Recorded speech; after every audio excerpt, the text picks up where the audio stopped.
TOEFL exam, session 4, mastering the speaking section. I am Ariella Knight, founder and CEO of the American Institute. I'm an English teacher from Boston, Massachusetts in the United States, and I've been living in Algeria for 5 years, coming on 6 years actually this fall. So this is the course. We started with an overview. What is the TOEFL exam? How do I approach it? What are the different sections? What are the considerations I should have when I'm considering should I do the TOEFL or the IELTS?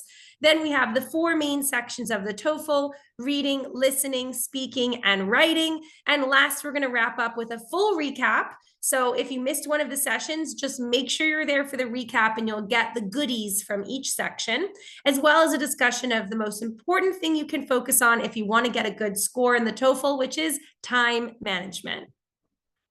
Today, we're going to do an overview of the speaking section. What are the questions that we can expect, and tips to succeed, including time management, specifically for the speaking section. This becomes extremely important because the speaking section is 16 minutes long. So it's the shortest section of the TOEFL by far. By comparison, the reading section is 35 minutes. The listening section is 36 minutes. Those are the ones that you do before you arrive at the speaking section. When you get to the speaking section, you have 16 minutes and then khalas. So it will feel short, it will feel pressured, it will feel intense. And it's also not the last section, because after speaking, you go right into writing. And for the writing section, you have 28 minutes. So you can say in a 2-hour test, approximately every other section has about a half an hour, a little bit more for some, a little bit less for others, except speaking. Speaking is 16. I don't know why they give you these strange numbers. I always want to say it's a 15-minute section, but technically speaking, it's a 16-minute section. All right. In those 16 minutes, you have 4 tasks to complete. That means you are going to be speaking 4 times on 4 different topics. You can do some simple math with me, and you can see that you have approximately 4 minutes per question. So today we are going to be going over what are the 4 different questions, what are some examples of what those questions look like, and how can I blow the test examiner, the one listening afterwards, how can I blow them out of the water, make them so impressed that I get a high score? If all goes well with our time management tonight, we will actually have some time to do some speaking exercises together. So that means for the brave souls who are on this call, I will actually ask you to do the raise hand feature, and I'll call on you to put on your microphone. Now, sometimes this works well, sometimes this does not work well, especially if people are in a low connectivity zone, they don't have good network, but we'll give it a try if we have time, and you'll actually get to, with the timer, test your answer and see how it feels to speak for 1 minute, to speak for 45 seconds. So overall, the speaking section, what is the point? What is the goal? So the TOEFL speaking section is assessing your communication skills, your oral or your spoken communication skills. Again, I always speak as if I'm managing the TOEFL. I don't know, it's an automatic. I put myself in the we on the TOEFL, even though I have nothing to do with the test. It's an international standardized test created by experts who certainly are working hard to make sure people are taking the TOEFL to go to university abroad or work abroad.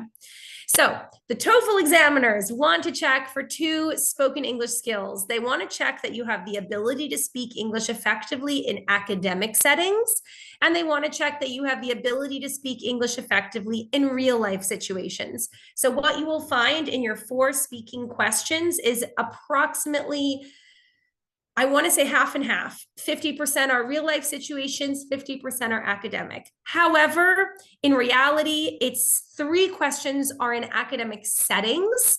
1 question is general life.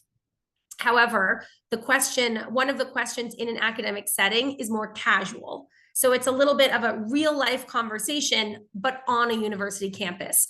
For those who may be wondering, why is everything so focused on academia, on academics, on campus? You know, this very American concept of a college campus, which is the physical area of the university, the buildings, the fields, etc. Well, it's because the TOEFL exam was developed in order to assess the English level of prospective students.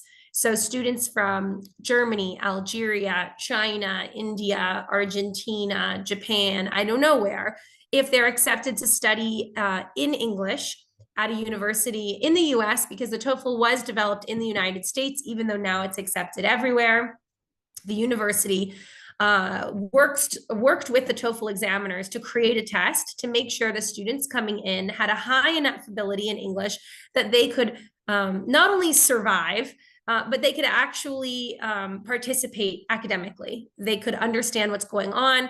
They could raise their hand, ask a question in class. They could participate in discussions. They could give presentations. So all of the TOEFL questions are more oriented towards an academic setting. Now, since the TOEFL test was developed, this has broadened significantly. Now, a lot of other people are relying on the TOEFL test, rather than people, I should say, a lot of other organizations. So companies now ask for the TOEFL exam. They don't care that you're mostly speaking in university scenarios in the exam, because they realize that the TOEFL is a legitimate source of English assessment. So you should study, or you should be prepared for university or academic scenarios, even if the reason you're taking the TOEFL has nothing to do with university. So this is nowhere more clear than in the speaking section, because the speaking section has very clear academic content and even the real life scenarios. One of them is based, as I said, on a university campus. So we are going to have 4 tasks in the speaking section. In each task, we'll go over the specifics for each one. Some tasks give you 15 seconds to prepare. Some tasks give you 30 seconds to prepare. Note that the preparation time is often before you've heard the listening activity. So some of these you're going to listen to an audio and speak. The preparation is before you've heard the audio. So it's not necessarily that you have time after listening to prepare. It's time between I just spoke for question 3. I finished. Now I have 15 seconds to breathe, relax, and then I'm going to hear the audio for the next one. Okay, so I like to think of the preparation time more as time between the questions. Responses are 45 or 60 seconds long, depending on the question. We'll go over the specifics of each one, but the speaking section is fast. It's not a 20-minute conversation. It's not a 5-minute conversation. Every time that you are submitting an answer, a spoken answer, you have maximum 1 minute. And we will see, I hope, if by the end of tonight we can work together on some spoken responses, that 60 seconds can actually feel really long. But in terms of a real world scenario, 60 seconds is short. Anyone can survive 1 minute of talking. This is what I like to tell my students. So I hope you know, if you find yourself panicking about the speaking section, if you're imagining how stressful it will be with the microphone and what if I can't finish the time, picture yourself in a completely different context. Picture yourself, excuse me, picture yourself actually in a university, and imagine your professor walks up to you and you start talking and you have a 1-minute conversation. That's really short. 1 minute in reality is really short. So just remind yourself that anyone can get through 1 minute. And some answers aren't even 1 minute long. They're only 45 seconds long. Okay, once I recorded my answer, these are some common questions. We're going over the structure right now of the speaking section, but I see Hisham saying, hey, this is a lot of information. Like, do we have examples? Yes, we do, Hisham.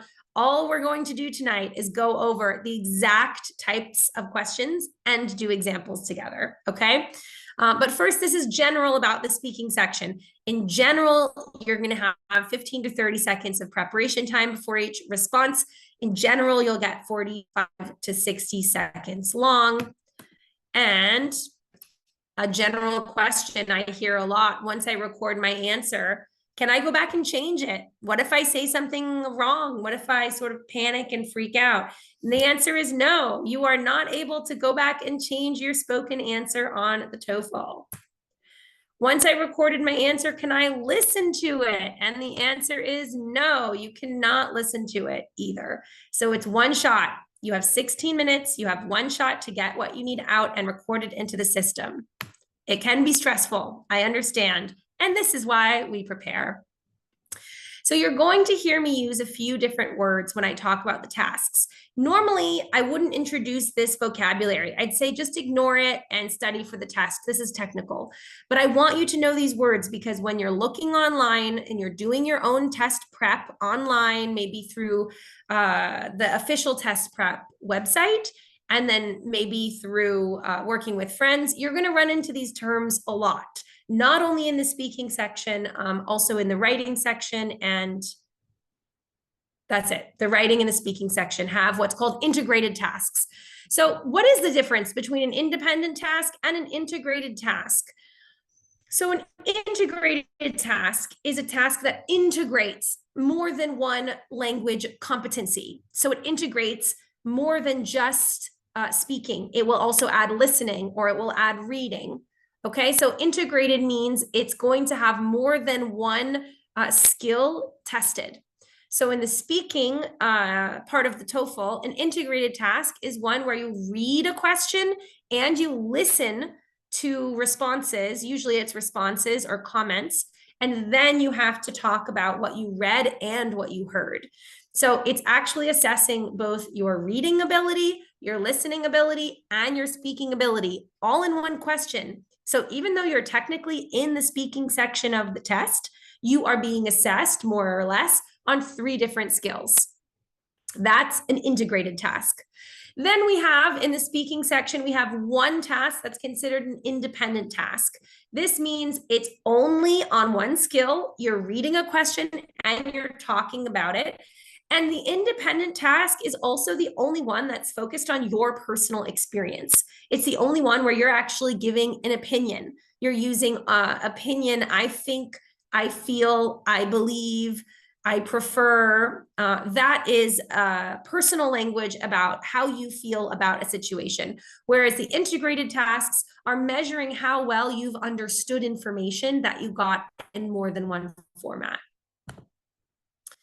So what type of questions, can you expect from the TOEFL speaking section? So this is what the format looks like. You have 4 questions, as we said, and 4 tasks. You have an independent speaking, the first one. You start off the gate with the first independent speaking, the only independent speaking task. And I think this is really nice of TOEFL because the independent speaking is usually the easiest. You are expressing an opinion. And it's between, the way they've decided to do this one is they always offer you 2 options. They'll say, some people like chocolate ice cream, some people think it's disgusting. What do you think? I mean, that's a pretty, that example is too simple. It won't be as simple as that. But I just want you to have a sense that they're basically going to present you 2 different concepts and ask for your opinion. And you, in giving your opinion, you have to pick one. So you can say, well, I'm the kind of person who loves chocolate ice cream for this reason and this reason and this reason. Okay. I think it's the nicest one to start off with because it's grounded in you and you know yourself better than anyone. And usually among most students, we learn first in languages how to talk about our own opinions. And so that is a nice way to get started. All right, next we have question number 2. And this is integrated speaking. So this means you're going to read a text and you're going to listen to someone make a commentary. So it's going to be reading and listening.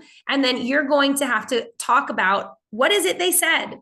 It's a summarizing or an analyzing of what you read and what you heard. This one is going to be on a campus-related topic. So it won't be heavily academic, but it will be about general life if you were a student in a university. Okay, and we'll have examples shortly. Okay. Next, we have questions 3 and questions 4. These are also integrated speaking questions. The difference, so let me emphasize again, because I know it's new vocabulary. Integrated speaking questions means you are reading something and you are listening to something. Okay, and these are all going to be on academic topics only. So we're talking about a professor giving a lecture on, gosh, what's an example we haven't used? I feel like I always say chemistry, history, but really engineering, computer science, pick your topic. It's going to be a university lecture or a conversation about a university level topic. All right, so your first two questions are general life-ish. The first one is totally general life, nothing to do with academics. The second one is the general life on a university campus. And 3 and 4 are purely academic content and conversations that you would engage in if you were studying at a university. So what does question 1 look like? Let us begin. So question 1 is essentially your own opinion on a topic. Express and support your preference between 2 options. So there's 2 prompts. You are expressing your preference and you are supporting your preference. These are not the same thing. One is simply stating, my preference is chocolate ice cream. That's just expressing your preference or expressing your opinion. The main key to question 1 is going to be about that second verb, support. How are you supporting your preference? What vocabulary are you using? How fluently are you speaking? What verb tenses are you employing to say why? Why do you like chocolate ice cream? Why is this important to you? Explain to me. And that's the kind of question, if it's so simple like chocolate ice cream, where 45 seconds feels way too long and very scary. But don't take that example as evidence of the level of complexity. They give you questions that are more complex, so you will fill the time easily. So in this one, you have 15 seconds to prepare and 45 seconds to respond. And the preparation time, you can already see and read the question, okay? I want to be clear, if you've been attending my other sessions, you know that you have the ability to take notes. So when you see a preparation time, you should be thinking it's a note-taking time in case I want to jot down ideas before I start speaking. This is going to be much more important if your English is towards the intermediate, advanced beginner level versus if you're at advanced intermediate or higher, where you may not need to rely on notes in order to respond. So here are tips. How do I answer this question number 1? Opinion, independent, how do I feel? What should I do? So number 1, use the prep time to organize your thoughts, whether that's a written organization or if that's mentally, what am I going to say first? What am I going to say second? And what am I going to say third? Do not try to write a response in 15 seconds.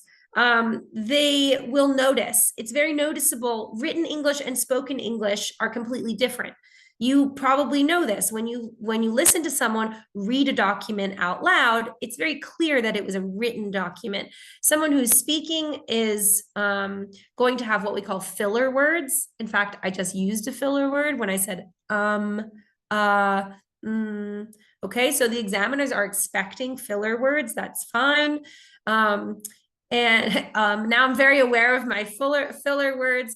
And there also is a different intonation to your voice. When you read something out loud, your intonation is pretty flat because you're reading a sentence that you have in front of you. I'm pretending to read from a book. And so then Harry said to Hermione, I miss Ron. I don't know if we have Harry Potter fans here. When we're speaking, our intonation is much more vibrant. Intonation is going to be the flow of my sentences when my voices gets louder and when it gets softer, when I go up and when I go down. This is intonation. It's about the flow of the language, and that is something that the examiners are listening for. So in conclusion, do not try to write a response that you will read out loud. The raters scoring your response want to hear you speaking, not reading. They can tell the difference. I can tell the difference. And trust me, you also can tell the difference. Don't try to memorize responses before the test. It's very easy for ETS raters. ETS is the name of the company that produced the TOEFL exam. It's very easy for them to identify a memorized response because they're not natural sounding, they're not spontaneous sounding. So in this example, this is the one that you could try hardest to prepare material ahead of time. So you could say whether it's about chocolate ice cream, whether it's about, I don't know, lifestyle choices like healthy eating versus unhealthy eating, or I don't know, video games versus watching TV shows, between like what are the best habits. regardless. If it's choosing between two items, it's possible that you could come in with some phrases pre-memorized, some basic phrases around choice. Like, in my opinion, the second choice is much more effective for my life. Something that you could broadly apply. And so someone might say, okay, I'm just going to memorize a topic sentence that matches no matter what the choice is. And I'm going to memorize a conclusion sentence. And maybe I'll memorize a sentence in the middle that I think sounds really fluent, that uses, past continuous, past perfect continuous. Like, I'm going to basically prepare whatever I say with these memorized expressions. The problem is it's extremely obvious when you've memorized something and you are being evaluated on your ability to speak spontaneously. So memorized speech will always lose points. Number 3, our third tip. It is not necessary. In general, when you're speaking in English, it's not necessary, but for the TOEFL exam, it's also not necessary to organize your responses into like a written essay format where you have an introduction, you have a middle with supporting arguments, and you have a conclusion. No, you don't need to worry about this. Your responses don't need to be structured in a very intensive way. It should sound natural, as if your friend has just asked you, what do you like to do on your weekend? Going hiking or relaxing with friends? And that you naturally respond. It's not a debate speech where you show up at, formal, like, well, in regards to the question you have posed to me, I believe the right answer is... No, it is natural speech. It is, of course, it should be correct. It shouldn't be too casual. You shouldn't be adding in slang. But besides that, imagine you're speaking to, let's say, your friend's mother, your friend's father. That's a level of formality. Thank you so much for the question. Actually, I like to relax with friends on the weekend. I find that socializing helps take my mind off things that have been challenging in my week. And as much as I'd love to be a hiker, it's just not my thing. I don't like being among the bugs, and it's dirty out there. And you see, I'm speaking naturally. I'm talking to you as if we're in a real conversation. I'm answering the question. I'm not super organized. I'm going between the two ideas. But what's happening is I'm using the right verb tenses. I'm actually effectively answering the question that was asked of me. I don't have long pauses. So what you're looking at is we call fluidity. Fluidity of speech is when you don't have awkward pauses and breaks. And my intonation is correct because it's spontaneous language, so it intonates naturally and normally. All right. The last point of this tip, you'll see that we said, okay, it's not necessary to organize your response into an introduction, a middle, and a conclusion, but I want to highlight this last sentence. Just speak naturally and use common connecting words. Don't worry about high-level vocabulary. Focus more on the correct use of common vocabulary rather than incorporating very high-level vocab words. All right, you're not being evaluated on how challenging the word, the sentence structure, or the grammar is. You're being evaluated on how effectively you are able to correctly use language when answering the question. So here are some common connecting words that you could use in question 1. What this means is because, so, I want to mention, after that, on the other hand. All right, again, the kind of language that you would hear in a TV show, that you'd hear from a native English speaker, that you might hear me use even tonight. Common language is your friend. All right. So here's a little bit about what it actually will look like when you are faced with, again, we're still just on question number 1. As a reminder, this is the independent question where you're being asked your opinion. So you will be presented with 2 situations or 2 different opinions. You'll be asked which you prefer, and you need to explain to justify your choice. Here's an example. This is an example, as all of my examples are. I always take them from the official ETS practice sets because they are the best resource for preparing for the test. I'll bring it up again. I'm sorry for those who've been here every night and I'm repeating myself, but the test went through a major overhaul last year. which means that a lot of the resources online are outdated. So when you want to prepare for the actual test that you'll be taking this year, because these changes took place July of 2023, I really recommend that you use the official test prep material from ETS. So that is exactly where I got the materials that you're going to see throughout tonight's presentation. Here's an example of question number 1. This is the prompt. This is what you as the test taker will see in front of you. Some people think it is more fun to spend time with friends in restaurants or cafes. Others think it is more fun to spend time with friends at home. Which do you think is better? Explain why. Okay, that's it. It's not going to be high-level language. This has no particularly challenging vocabulary word.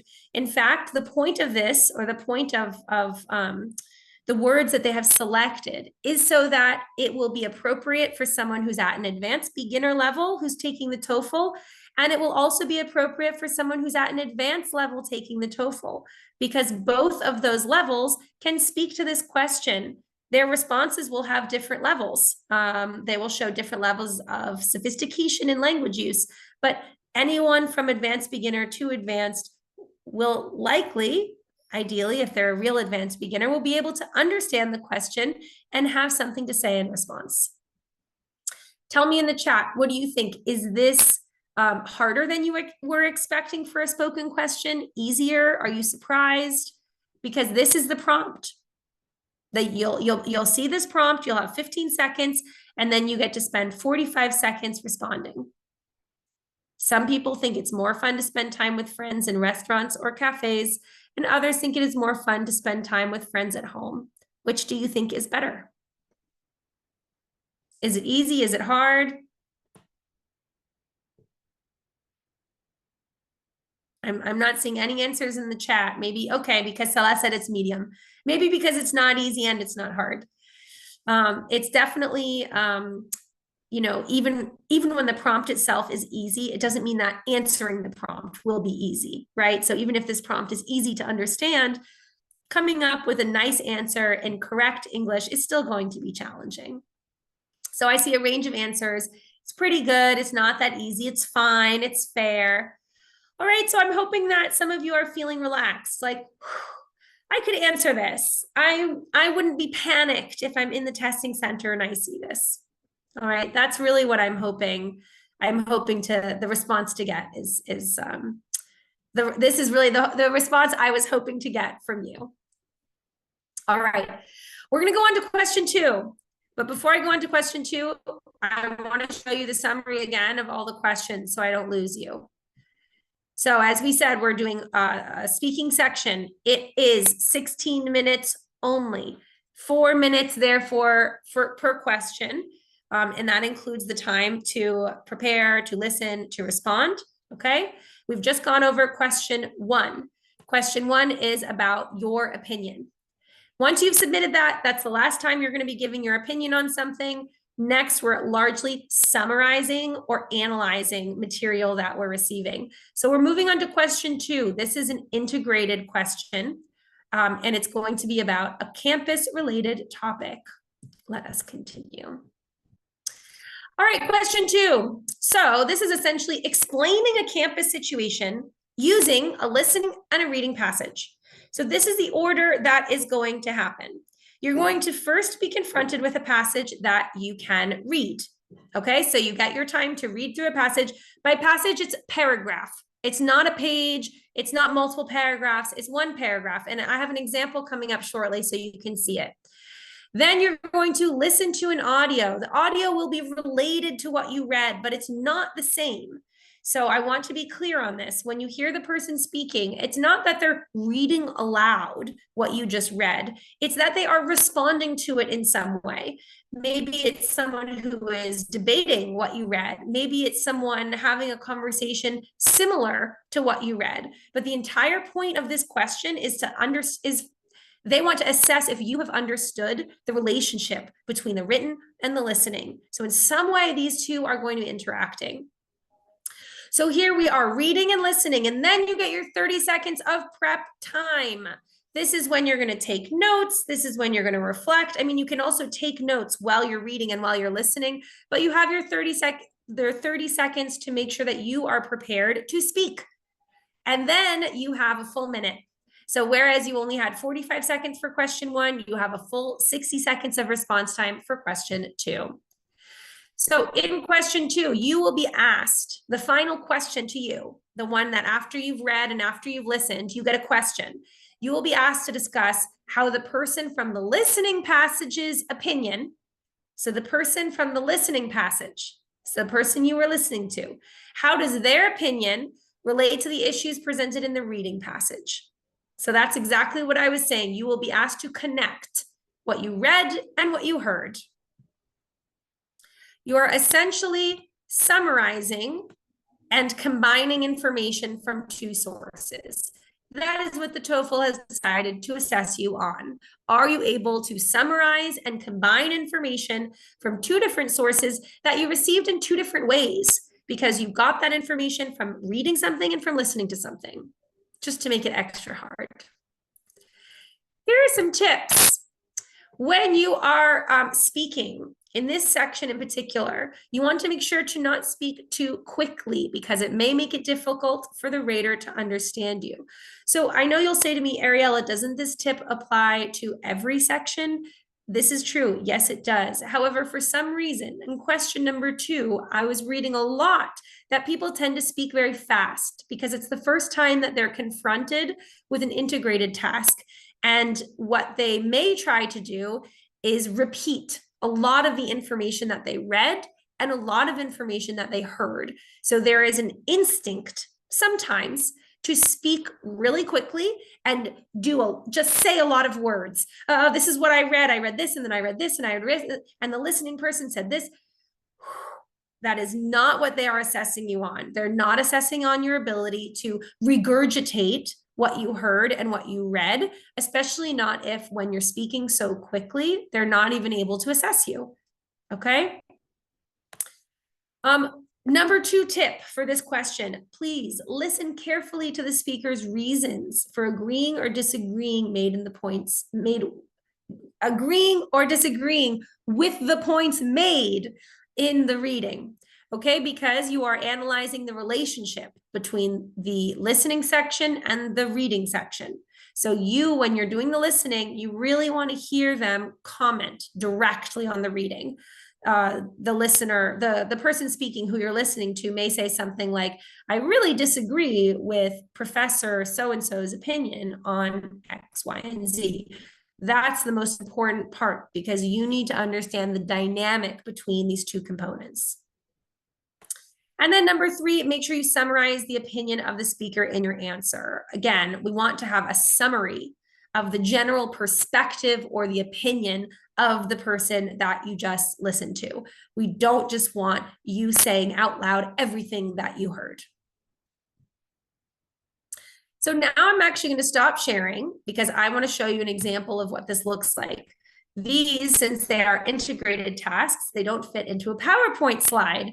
So I'm actually going to take you to the official test prep and we're going to listen. We're going to read and then we're going to listen together to understand what does question 2 actually look like. All right, so you should be looking with me here at, as we were last night, as we were the night before, the ETS official website. ETS is the company that creates the TOEFL.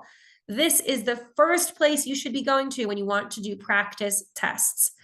So here we have an image they're showing us. They're showing us what is the reading section, and then the image on the right is the listening section. So if you were with me yesterday, you should recognize this listening section image. You'll know that it is a frozen image. It's not a video, it's a photograph. And you see the bar underneath the photograph that's turning green. You'll know that this is the timer. It doesn't actually give minutes, but it shows you how close you are to approaching the end of the audio so you can understand where approximately you are. So we're actually going to do this together. We're going to read and we're going to listen, just so you have a very clear idea when I say a general campus conversation integrated speaking task. So I'm going to read this with you, but please tell me, is this big enough for you to see on your screen? I'm going to read it out loud in case it isn't, but can most of you see this reading passage called University to Build New Auditorium? Again, this is the length, one paragraph. It's not crazy long. It's not like the reading section where you have almost a full page of information to digest. Good. It looks like you all can see it. So feel free to read along with me. So the university to build new auditorium. The university has decided to demolish the old campus auditorium and replace it with a new one. The auditorium is one of the oldest original buildings on campus, and administrators say it is showing signs of its age: sagging floors, peeling paint, a drafty interior, and outdated decor. The new auditorium, by contrast, will have a clean, modern appearance. Also, the old auditorium is too small to accommodate the number of current students. The new auditorium will be bigger, with a greater number of seats to accommodate a larger student body. So please note, I am reading this aloud because we are taking a class together, and I prefer to read it out loud than sit quietly and have folks read at home. But in the test, this will not be audio. You will be reading silently to yourself. Okay? So this is a topic, a reading passage about a university topic. This gives you an idea when I say general topic in university, but not academic. So this is not something you'd find in a textbook. This is a lecture that a professor would give in a classroom. However, it is about something connected to universities. You can expect that on question number 2. It'll be about the campus. It'll be about the administration. Maybe it will be about the admissions. Okay, so something related to academia, but which is not actual classroom content. All right, now we're going to listen together as we actually hear the second part. So you remember that you start with reading and then you arrive to listening. Let me see when they actually start the listening. Let's try it here. So this would be the second part. You will be asked what the opinion is of a speaker in the listening passage, and you'll need to explain how that person's opinion relates to the issues presented in the reading passage. So you're essentially summarizing and combining information from 2 sources. Here's an example of this type of question. That's true, but think about it. Have you ever seen the space completely full? Well, no, I guess not. Me either. There are never any events when the entire student body is there. In fact, there are usually just a small number of students in the audience for a play or a concert. That's true. So why make it bigger if it works as is? I see what you mean.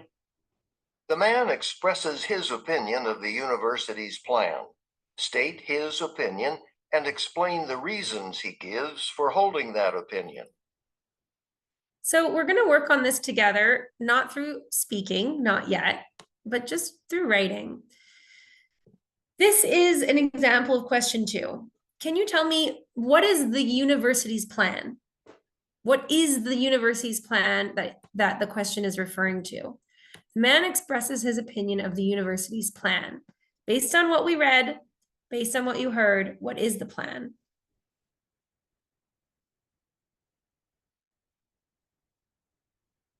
Well, Nora sent it in. I don't know if anyone else, I'm letting other people send it in case there's other ideas. We have build new auditorium, have more students. What do you think? Anyone else have any other ideas in here?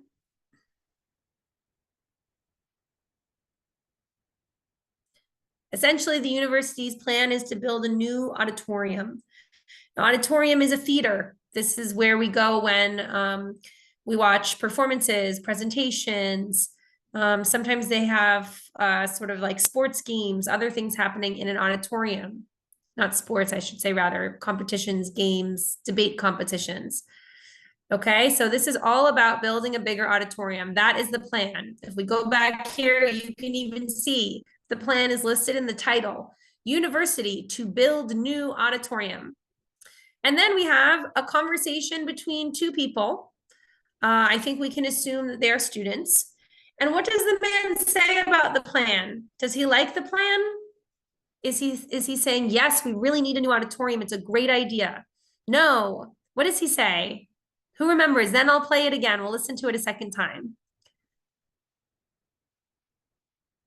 Okay, Sham's saying he's asking. Okay, maybe he's asking some questions about it. Maybe he's curious. Maybe he doesn't have enough information. I'm waiting for some comments in the chat. Send me. Do you remember what he says? Ah, Hisham, I see what you're saying. He's asking, have you ever seen it full? Why do we need a new and bigger auditorium? Because if you remember from the written passage, it says the old auditorium is too small. The new auditorium will be bigger. Okay, we learned that from the written passage. Let's listen to what he says. We'll wait till we get our favorite. Yeah, let's repeat the audio. I think it starts here, but we might get our nice TOEFL guide back for a second. Combining information from two sources. Here we go. Here's an example of this type of question. That's true, but think about it. Have you ever seen the space completely full? Well, no, I guess not. Me either. There are never any events when the entire student body is there. In fact, there are usually just a small number of students in the audience for a play or a concert. That's true. So why make it bigger if it works as is? I see what you mean. So what do we think? He is not happy with the idea. Hisham just wants TOEFL. He is not happy with the idea. Why? What's his main point? Hisham, you did have the right answer when you started to say, have you ever seen it full? Noor says, yeah, he thinks it's useless. Okay, anyone else? Okay, Noor, he thinks it's useless because it's never full. Isam, there's only a few students. Okay, Samah, because he thinks the small one is enough. So essentially, that's exactly what he's saying. He says it's useless, it's pointless. He doesn't understand why they would invest in a whole new one when the old one works just fine. So your job is to speak this. You have 60 seconds of time that you will have, your headset, your microphone here to state what was the man's opinion and what are the reasons he gave for his opinion. So this is another reason why having note paper is very valuable to you, because you can write down, especially you want to write down reasons, not just what does he think, but why does he think it? Okay, he's upset because of the size, because of students don't even use it, because of maybe there's a third reason. Okay, and another example is someone says they're happy, they're thrilled. It's not enough for you to just speak for 1 minute saying in various ways, he's happy, he's really excited, he's really happy, he's a happy man, he loves everything. You have to say why. He's happy because he got accepted into his top choice master's program, and he got good news from his family. And so the why is truly what matters here, okay? Noor is asking, will we listen twice in real life? No, you will not, Noor. You will listen once. You will listen once. I know, the TOEFL is not friendly like that. Let's go back to the presentation. You have just done an exercise on question 1, an exercise on question 2. And on question 1, we copy and pasted this example straight from the ETS website. So that is actually the real practice test question 1. So you've done the practice test question 1. Of course, we didn't actually do it together. I'm going to hope to save this for the end. It looks like we'll have some time. And we did number 2. This was the new school auditorium. Let's go to question 3. So questions 3 and 4, if you remember back in our the organizer at the beginning, 3 and 4 are the academic questions. So the first 2 ones are general topics. You can say to me, an auditorium is not a general topic. And I will say, yes, but it's not academic. It is about something in your life and roughly a topic that is related to every day, or it could be your everyday if you were a university student in the United States, for example. Questions 3 and 4 are purely academic. They are about listening to and reading about academic concepts. Question 3, You will be explaining an academic concept from two sources. Just like the last question, it's extremely similar. It's just the topic that has changed. So you will read a passage, then you will listen to an audio, then you will have 30 seconds to prepare and 60 seconds to speak. All right.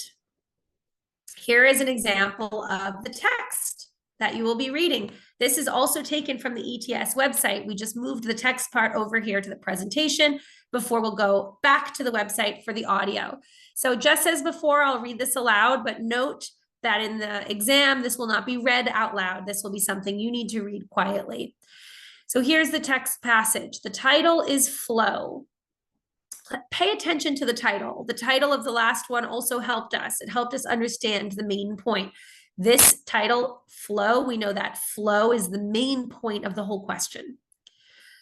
Okay. In psychology, the feeling of complete and energized focus in an activity is called flow. People who enter a state of flow lose their sense of time and have a feeling of great satisfaction. They become completely involved in an activity for its own sake, rather than for what may result from the activity, such as money or prestige. Contrary to expectation, flow usually happens not during relaxing moments of leisure and entertainment, but when we are actively involved in a difficult enterprise, in a task that stretches our mental or physical abilities. What do you notice between this passage and the reading passage we just read? Which one is harder? The one about the bigger auditorium or the one about flow? Yes, this one is much harder, in my opinion. You have a lot more high level technical vocabulary. You have more complex sentences. You have longer sentences with more clauses.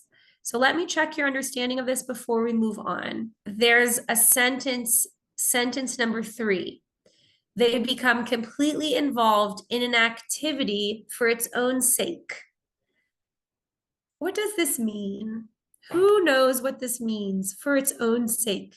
Can you give me a synonym? What does it mean to love something for its own sake? The rest of the sentence will help you understand that part if you're like, I'm not quite sure. So for its own sake, actually, Nora, I like your first answer. They love it for what it is, not for what comes of it. So they love it for the activity, not the result. They enjoy the activity just because they enjoy doing it, not because at the end of doing it, they'll have a benefit. The activity itself is the benefit. Okay?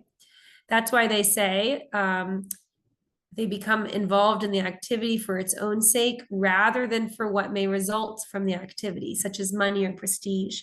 I also wanted to quiz you on this part because I want to show how the TOEFL is helping you. They put a rather high-level clause, for its own sake, something that maybe you've never encountered before. It's not as common in spoken English as in written English. And they actually help you understand it. They give you context clues because they contrast it.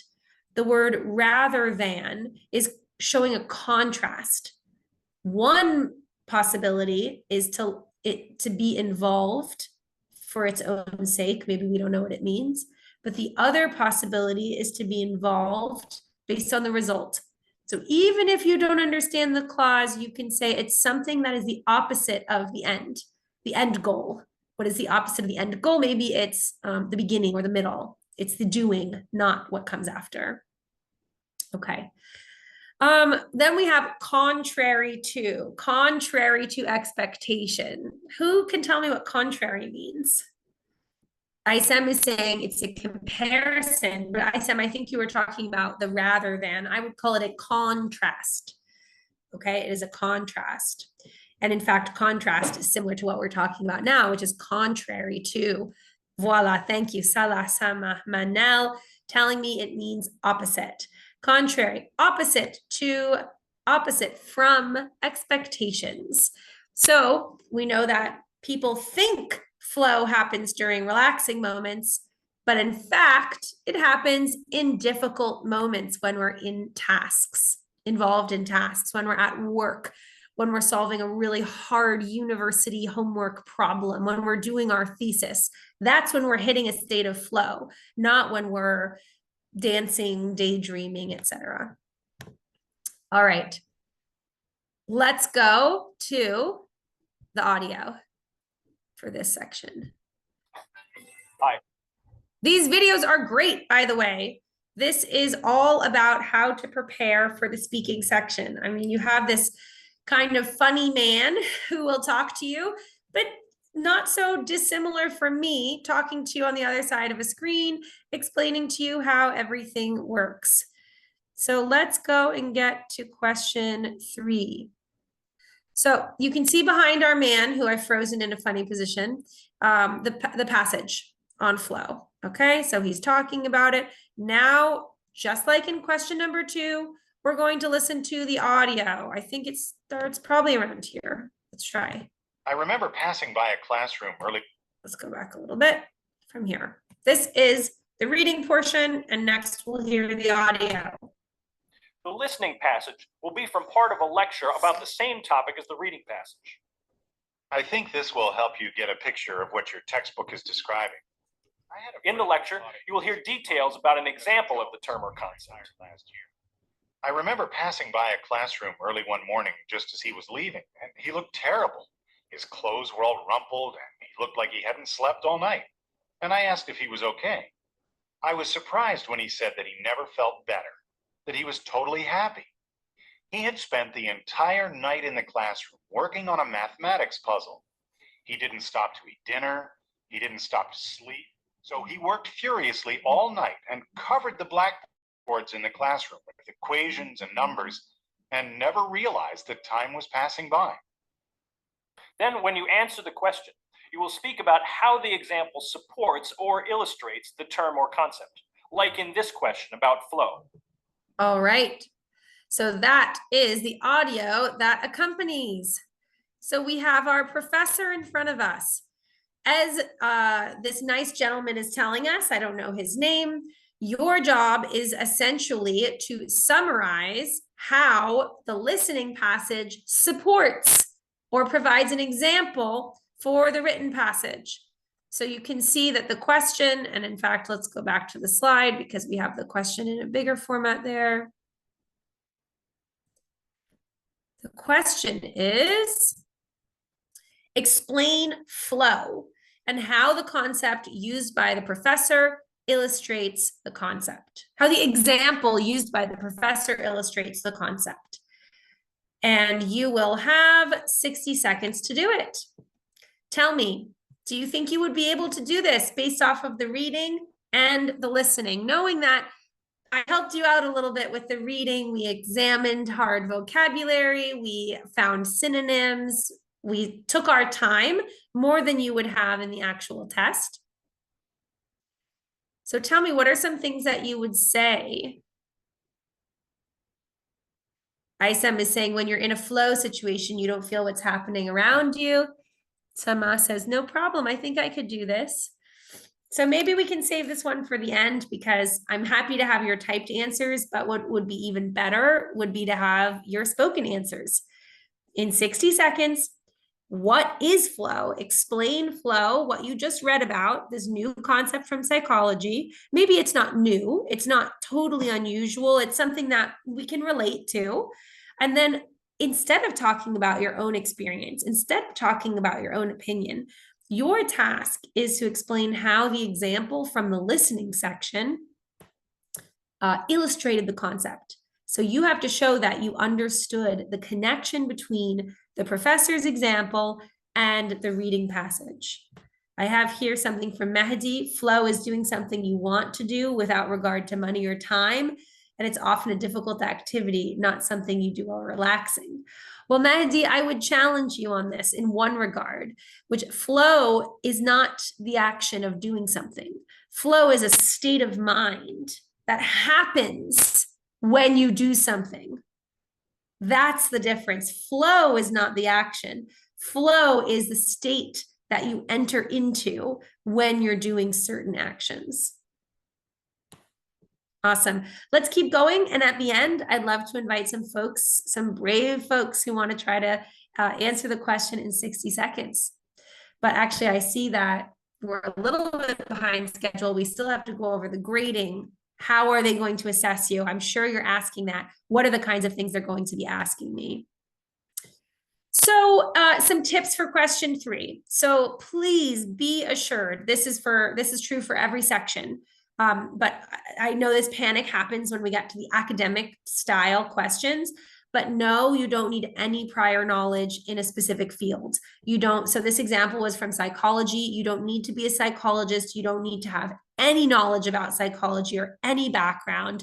Also, the questions are designed in a way so that even if you are a psychologist, you wouldn't have that big of an advantage. So they're picking a rather simple topic that you can grasp quickly because they don't want to surprise, you're a psychologist and now you have bonus points because you're lucky and the question was in your field.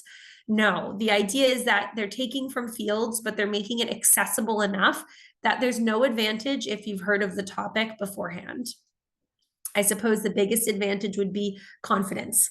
If you're a psychologist, you'd be like, oh, I've heard of this before. So you're confident. But that can also be a trap. There can be overconfidence. And as Noor said earlier, that you zoned out when you were listening to the first audio of question 2, sometimes that confidence might make you zone out and miss the task at hand. Number 2, just remember notes. Anytime you're on an integrated task, which unfortunately is 3 out of 4 questions, questions 2, 3, and 4 are integrated, you're going to be going between 2 different input sources, listening and reading. And so I really recommend you use notes. If you're like me, when you move on from one task, boom, 50% is forgotten. It's sometimes stressful and I wonder what's going on with my memory, but it also means that I come prepared to take notes and I recommend you do the same. Number 3, this is a tip that similar to don't speak too fast, which was a tip for question 2, but applies for everything. This is a tip that we added here, but I want you to consider it for all of the spoken questions. This is about finishing your response time before the time runs out. So sometimes people will finish their answer very quickly and they won't know what to do. Please don't just repeat yourself. You won't gain any points, and it's more likely that you will make mistakes that you could then lose points on. So as hard as it is, you really want to try to find a way to extend what you say. That is why practice matters. As we say in English, practice makes perfect when it comes to practicing speaking about something for 60 seconds. In fact, I have a game that I can recommend to you that I used to play with my students in order to help with endurance when speaking, making it so that I can talk for a long period of time spontaneously on a topic I didn't research, I didn't prepare for, I don't have any memorized phrases. So the game that I would like to play is I would, on a scrap of paper, I would write a topic. It could be like a sports team that I know about. It could be a celebrity. It could be something happening in the world, like the Olympics in Paris. It could be a political issue, like private versus public education. Doesn't really matter. And I recommend that you do this with a friend so that you're not only choosing topics you're comfortable with, which is just natural. As humans, we pick topics that we're like, oh, I know about this. I'll put that topic in the hat or in the bowl. So do it with a group of folks and have people put topics in the bowl. I recommend then you take your timer and every person gets to go around and take a topic, but one at a time, because you shouldn't have any preparation. So you take your topic and immediately the timer begins. You have 60 seconds. You are not allowed to stop talking. You have to keep talking, whether or not what you're saying is making sense, whether or not you're making grammar issues, whether or not you're stuttering, you're saying, because what you'll be doing in that moment is forcing yourself through the discomfort of continuing to speak. and you will therefore train your mind in English to become comfortable with speaking for longer periods. You'll reduce the panic when you're in a test situation. And you know what? You'll also reduce the panic when you're just talking in English in general. If you're newer to the language and you're maybe sometimes people say, oh, when they meet me, Ariella, I've never spoken with a native speaker, and they're nervous. There are moments that we get nervous. And so when we have practiced overcoming our nerves, pushing through, that will translate into real life situations and to standardized tests like TOEFL. So just to finish explaining how this works, you have your bowl. Each person goes around and does 1 minute, 1 minute, 1 minute. The only rule is you have to keep talking, and you need to generally be on topic. You can't just change topic entirely, but otherwise there's no score. We're not trying to sort of embarrass people. Someone stuttered, someone said the wrong word, someone mispronounced, someone had a grammar mistake. That's not the point. So we don't say anything. We don't score it. We just encourage each other to get through. Then the next one you pull, you have 45 seconds. Everyone does 45. Then you have 30 seconds. Then you have 15 seconds. And then the last one, you have 5 seconds, or sometimes we just do 5 words. And it's very funny, and you can recycle the topics and practice having 1 minute to talk about like PSG, sports, soccer team in France. And then next time you only got 15 seconds, which also helps with a different skill, which is about summarizing or making your points more succinct. So these types of games, these types of speaking practice, simulated test environments as well, where you have a timer, they're really going to help you the day of. And it will help you with things like not finishing your answer before the time runs out, and having a backup plan rather than just repeating. As I said, the professor really likes the concept of flow. And so, as I said, he really likes it. And so he likes, let's practice. Let's get in scenarios where you get a little bit good at adding, sometimes we call this fluff. Maybe it doesn't have tons of content. That's okay. I mean, A level is we can talk for a minute. The content is great. It's spot on. It's relevant. Amazing. But B, just one level below, B level is maybe some of the content isn't so helpful. Maybe it's a little bit repetitive. Maybe there's some synonyms, but it's not the same words. It's slightly different and it fills the time. That's what you want to aim for. We add here that you can say something that clarifies, develops, or elaborates on your response. Examples, a really good way to make your response longer, add examples. And then similar to what I was just telling you, practice timing yourself so you get used to the amount of time you have to answer a question. Become comfortable with what 60 seconds feels like. When you know what 60 seconds feels like, you can appropriately plan your response in your little 10-second prep time on your note paper. Also get comfortable with what 45 seconds feels like, because as we saw, question 1, you only have 45 seconds. So make sure that when you go into the test center, you're prepared for what speaking in this amount of time will feel like for you. All right. We're moving on to our last question. Oh, I see some people don't like PSG. Don't ask me why. That is the only team that came to my mind, which is a mind that is not filled with sports teams, or at least I can tell you about American football teams. I can't tell you about European football clubs. Nor I see your comment that it's completely different from the IELTS. That's 100% true. I mean, it could not get more different than the IELTS in this section, because the IELTS section is a conversation with a real live human, and the TOEFL exam are recorded 1 minute to less than 1 minute snippets. So the speaking section is actually one of the main reasons that people, or the main decision points, people will make their decision for IELTS or TOEFL based on a few things, sometimes price, sometimes location, sometimes a preference of the institution they're going to. But then if all of these considerations are roughly equal, the main reason I hear why someone will go for one or the other is that they have a preference. Either they only want to be assessed on speaking and they want to do it with their in-person examiner, or they want to do it in the comfort of their own home or in a center with recording. They don't want a human in front of them. Great. So now we're going to talk about question 4, which is summarizing an academic lecture. So you will listen to a part of a lecture, you'll have 20 seconds to prepare, and then you guessed it, 60 seconds to speak. So this is usually a lecture on a single topic. Okay, before we go to grading, we're going to go and actually listen to our example, as we did with the other questions. It's the same video as question 3, so we're going back to our flow man. All right, question 4 should be right next to it. So question 4 is straight into the video. So we have an understanding of what does it contain, what type of language, what level of language to listen to a university lecture. Here we go. Defining a concept or highlighting an issue. Human beings aren't the only animals that use tools. It's generally right. Then it will have examples that help explain or clarify the issue. Naturally in the wild.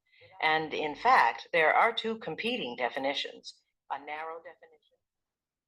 The question will ask you to explain. So this is not, they didn't, our dear test making center ETS did not give us the full portion.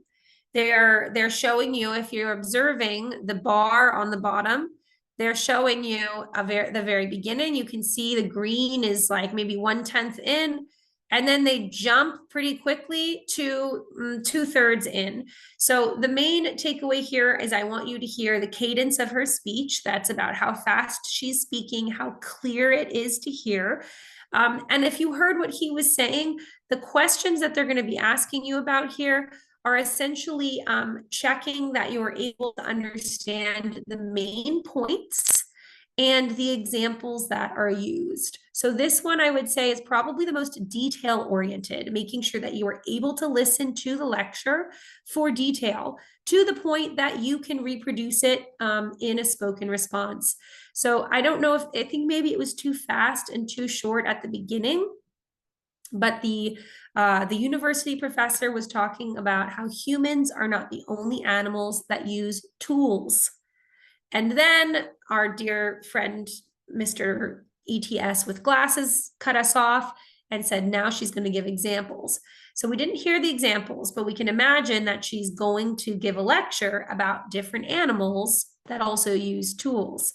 Is anyone familiar with this? I feel like I've read an article about animals that use tools, but now I can't remember which ones. I mean, it must be monkeys, but I know that there are some surprising animals that use tools, whether it's for hunting or for fishing or for shelter.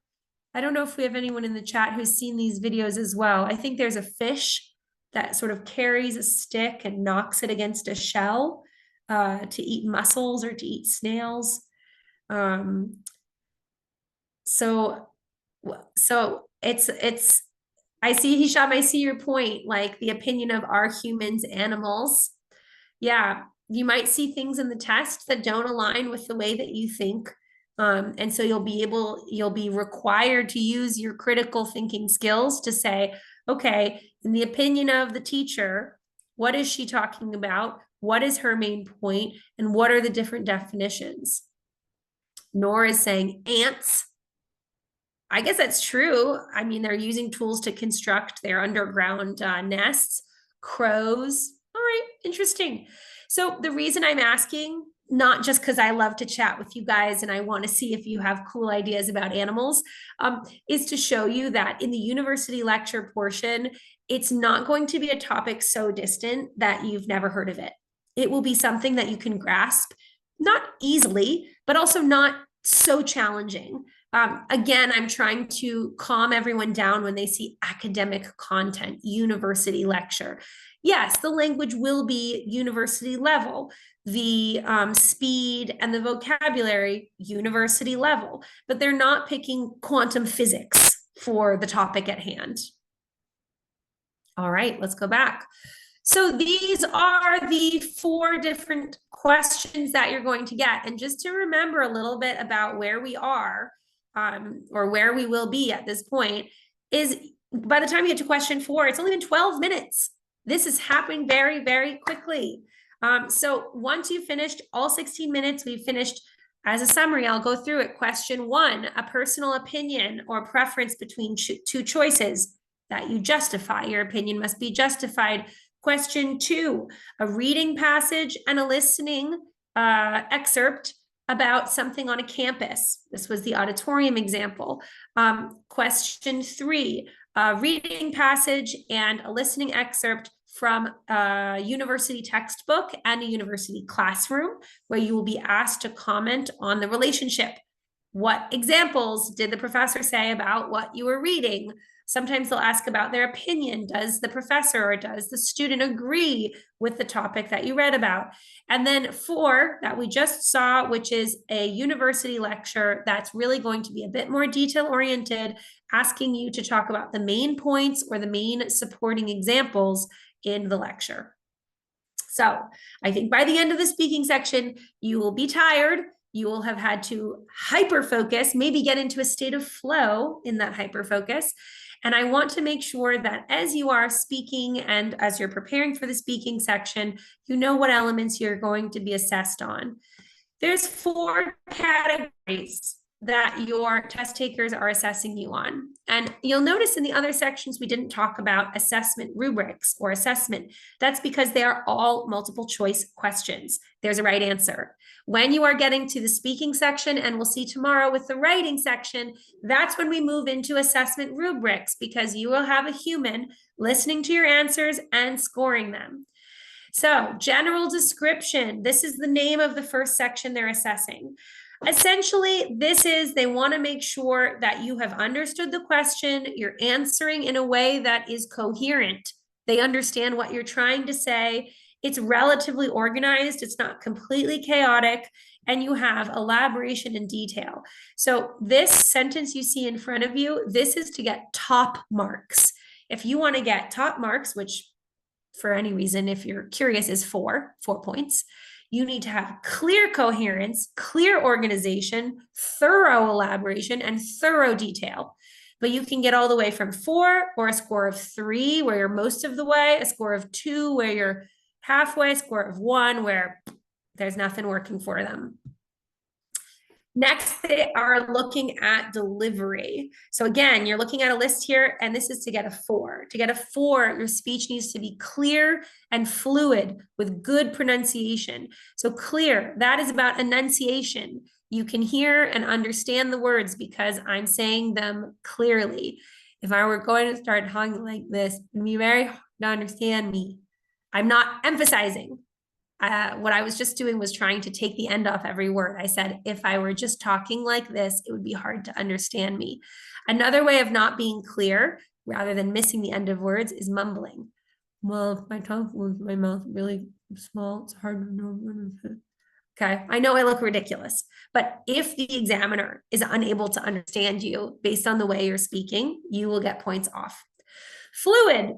This is what we talked about at the beginning of the presentation. Fluidity is about speaking with limited pauses, okay? It is something that you are scored on. So try to limit the number of times that you are pausing, all right? Pronunciation. Good pronunciation in general is going to be noted if you have good pronunciation or if you have challenges with pronunciation. Speed or pace of your speech should be natural, and you should have natural intonation. So pace and speed, that is about how fast you're talking. It should not be too fast. It should not be too slow. It should feel normal. Then natural intonation. Again, intonation is the inflection of the voice. English is a stressed language. Our voices get louder and they get softer. When we have a question, we go up. And when we're insisting, we are direct. And when we're concluding, we go down. So the way you are speaking is actually evaluated. Language use. So this is all about grammar and vocab. So if you want to get top points, you need to use grammar effectively, meaning correctly in the right context, effectively to make the point you're trying to make. You should also have correct vocabulary to express your ideas. You'll notice that you're not scored on fancy vocabulary. Do not make the mistake that correct vocabulary needs to be, 3 to 4 syllable words, vocab words. No, you just need to be using vocabulary correctly. Don't fall for the trap that you have to have the fanciest language note the level of the language in the first reading passage. You know, some people like to hang with their friends in their houses. That's a fine level of vocab. What you want to focus on is making sure you're not using anything incorrectly. And then topic development. So this is about actually the content. How fully are you answering the question? How clearly are you expressing your ideas? Are you connecting? So in question 3, when they're talking about flow, are you connecting what the professor said with the passage? Are you understanding the task at hand? And does your answer reflect comprehension of what you listened to or what you just read? So these are the 4 things you're being assessed on. Let's look back. We have general description, we have delivery, we have language use, and we have topic development. We're going to go into do's and don'ts. I'm looking at the time. I've taken longer than I thought, but I hope it was extremely thorough so that you go into the speaking section prepared, but I'm worried we might not have time for folks to join speaking. If this is the case, I'm going to say it now, I'll repeat it at the end. I invite you to submit. Either you can put them on social media and tag us, or you can send them in a direct message to our social media. Submit some practice answers. I'll put our social media in the chat, but I would love to hear your answers to any of the questions that you heard today. So if it's the question about flow, if it's the question about hanging with friends in the house or outside of the house, give it a shot. Really use us as your first example. All right, what are the do's and don'ts of each section? Because believe it or not, I still have some material I want to get through. So what to do? What is the best way to prepare for this? And what is the best way to actually do the section? So as we talked about, practice speaking regularly. This is in advance. Familiarize yourself with the format. That's what you're doing right now. This is in advance. Great work. Then actually in the moment, you want to organize your thoughts before responding. You want to provide specific examples, manage your time effectively, make use of your preparation minutes. What not to do. This is something that you just saw in the assessment rubric, which is you don't want to speak too fast or too slow. You don't want to memorize responses, as we said, because that's going to really affect your delivery, your intonation, how you sound. You don't want to ignore task prompts. You need to speak to what they want. They're not asking for a summary of everything you heard. They're asking for a specific question. Make sure you answer exactly the question. Don't overuse transition words. This is a very common tick that we can do when we're nervous. So then after this, next, for with, not for withstanding, etc., but making sure to not rely so heavily on these linking words. And then, as I say in every section, please don't panic if mistakes happen. In the grading rubric, they are not grading mistakes. This is a common mistake people make when they're planning. They think I have to speak perfect English, meaning no grammar mistake, no pronunciation mistake, no vocab mistake. Well, of course, that would be great. But you also need to focus on sounding natural. You also need to focus on having a nice pace. You also need to focus on answering the question that is asked. So you could have a perfect correct, vocab is correct, pronunciation is correct, grammar is correct. But if you didn't answer the question, if you didn't actually, in question number 4, it said give examples from the lecture. If you completely ignore that and you don't give examples from the lecture, you're not going to get a good score. Do not only focus on accuracy of your language. Focus on answering the questions and meeting all the deliverables that they want. All right, note-taking techniques. This is really similar to the other sections, but this is also a reminder for you that you have notes. It's the fastest section. It's 16 minutes long, but you still have your notes that you can use and you should use to master this section. Use abbreviations, use symbols, any kind of shortcut that you need. Capture the main ideas and the main examples, because as we saw, they're really going to ask about examples that the professors or the students use. And then practice note-taking. I know it sounds silly, but if you've done it before, you may find shortcuts or simpler ways to make your notes useful to you. When you're doing a practice TOEFL test, practice with the notes. All right, focus on familiarizing yourself with the format and the equipment beforehand as well, knowing that you're going to have your headsets here and your microphone, and it should be repeated. We talked about this yesterday, but you will be in a room of folks. Well, let me start over. There's two options for taking the test. I think you know this because I see people who've been with me every night here, but I'll repeat. You can take the test in the comfort of your own home, in which case it's your choice if anyone's around you and talking, but hopefully you found a quiet space, a quiet room. There's no one there. Khalas, tranquille, no problems. Now let's imagine you're at a test-taking center, either the one in Sétif or Algiers. You'll be in a room with other people. They will be taking the speaking test, or the speaking section, the exact same time as you, because everyone has finished their reading in 35 minutes. Everyone has finished their listening in 36 minutes. Maybe some people finish early, so they start speaking before you, or you finish early, but roughly those 16 minutes will not be quiet. You will hear other people talking, and some of them may have the same questions you have. So you are going to need to be prepared for that distraction. Okay, it's not miserable. It's nothing that you can't overcome, but I don't want you to be surprised if during the speaking section that you have background noise. That is all. All right, so this was the example I wanted to do, but we don't have time to do it. So here's what I recommend. Take a screenshot of this. This is the example question for question 1 on the ETS website. Some people think it's more fun to spend time with friends in restaurants or cafes, and other people think it's more fun to spend time with friends at home. Which do you think is better? Explain why.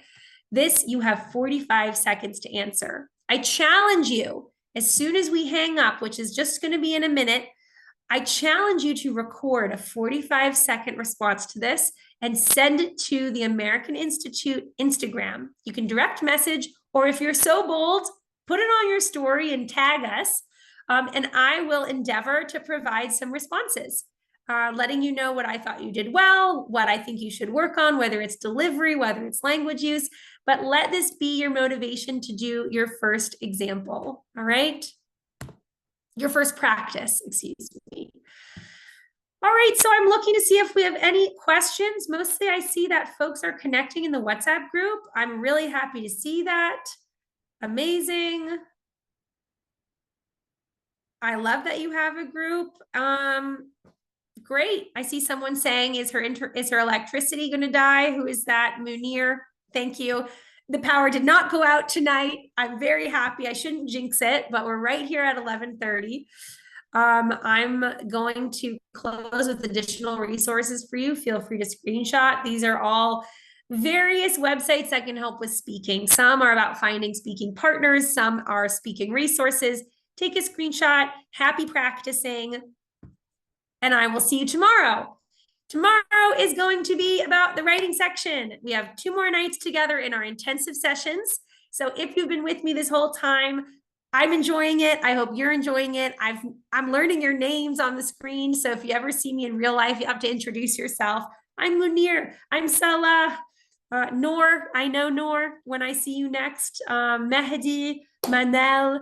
Nice to have you with me. And I hope to see some of you tomorrow at 7 p.m. Have a great evening, everyone. Talk to you soon.